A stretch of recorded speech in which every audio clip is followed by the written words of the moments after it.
कल दिनांक 5 जनवरी को माननीय उपराज्यपाल के अभिभाषण के दौरान आम आदमी पार्टी के सदस्यों ने सदन की कार्यवाही में बाधा डाली और उनके इस व्यवहार के कारण सदन की गरिमा को ठेस पहुंची और मुझे मजबूरन 4 सदस्यों को सदन से बाहर भेजना पड़ा। हैरानी की बात यह है कि इस पूरे घटनाक्रम को लेकर सुश्री आतिशी माननीय नेता प्रतिपक्ष ने मीडिया में तोड़ मरोड़ कर बयान दिए हैं और कहा है कि प्रदूषण के मुद्दे पर काम करना तो छोड़िए, चर्चा करने को भी तैयार नहीं है, जबकि उस समय एलजी एड्रेस था। आज हमें विधानसभा से क्यों निकाला? क्योंकि हम मास्क पहन कर रहे थे, जबकि कार्रवाई इसलिए नहीं हुई थी।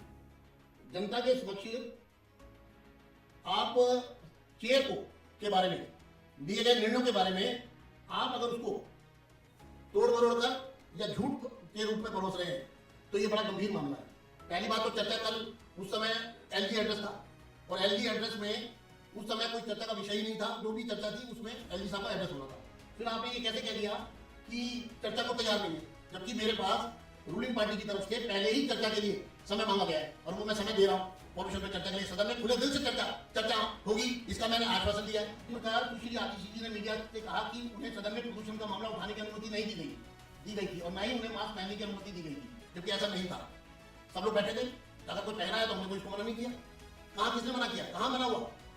जब आपको लगा कि मना नहीं हो रहा है तो आपने जो है उसको लेकर के शोर मचाना शुरू कर दिया। आप नाटक कर रहे हैं बैठ करके, चलो इससे ज्यादा आप क्या कर रहे हैं? आप यहाँ पर हमारे सीनियर मेंबर, मैं तो उनकी पूरी रिस्पेक्ट करता हूँ, पूरा सम्मान करता हूँ गोपाल राय जी का, उन्होंने भी मास्क लगाया हुआ था, बाद में भी लगाया हुआ था, वो बैठे थे। किसने मना किया आपको?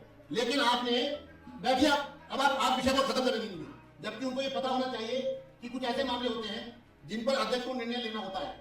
विपक्षी नेता का मीडिया को दिया गया बयान पूरी तरह से गलत और दुर्भाग्यपूर्ण है, दुर्भावनापूर्ण है और इसमें अध्यक्ष के निर्णय को तोड़ मरोड़ कर पेश किया गया है।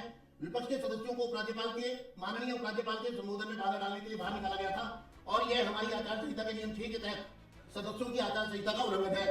मैंने किसी भी समय सदस्यों को मास्क हटाने का निर्देश नहीं दिया।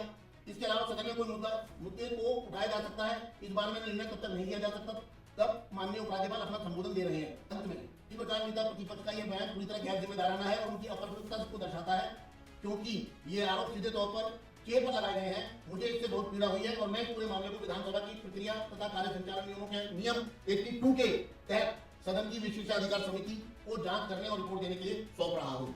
ये मैटर प्रिविलेज कमेटी को दे दिया गया है।